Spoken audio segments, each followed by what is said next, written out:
A few days ago, you gave an interview to the Financial Times where you said, and I quote, "If we don't have an order, then you are looking at a very anarchic world, very Hobbesian."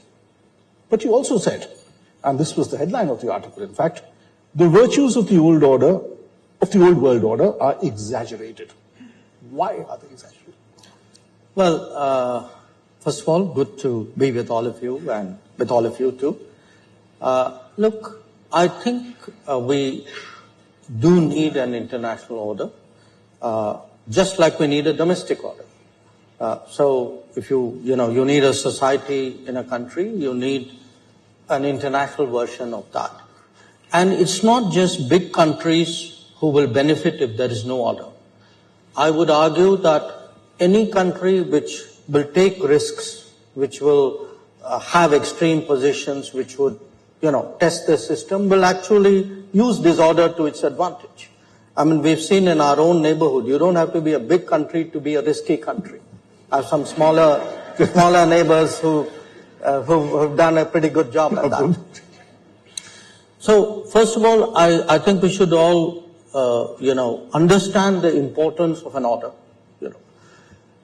Now, the old order, it was an order. It was a product of its times. But why I felt that its virtues were exaggerated was, I think the rule maker and the rule taker had somewhat different perspectives, because I also said in the same interview, if you were at the receiving end of some of those rules or the application of those rules, we had issues. And let me give you 2 or 3 practical examples.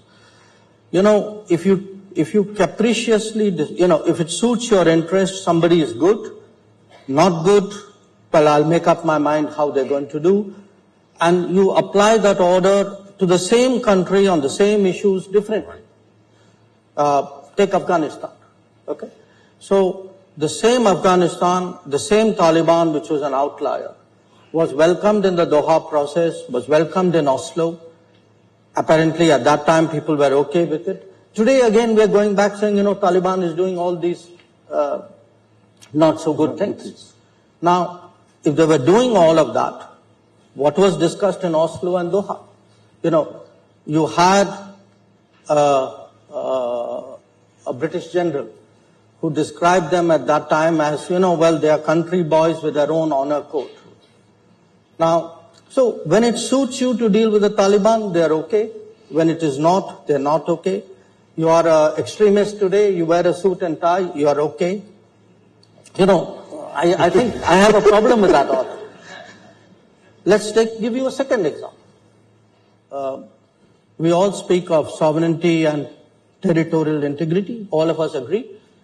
It's a vital principle. It's the bedrock of global rules. After the Second World War, the longest standing illegal, I would say, presence, occupation of a territory by another country pertains to India. What we saw in Kashmir. Now, we went to the UN. What was an invasion was made into a dispute. So, the attacker and the victim were put on par. Who were the culpable parties? UK, Canada, Belgium, Australia, USA. So, pardon me, I have some question marks on that old order. Now, I can give you many more.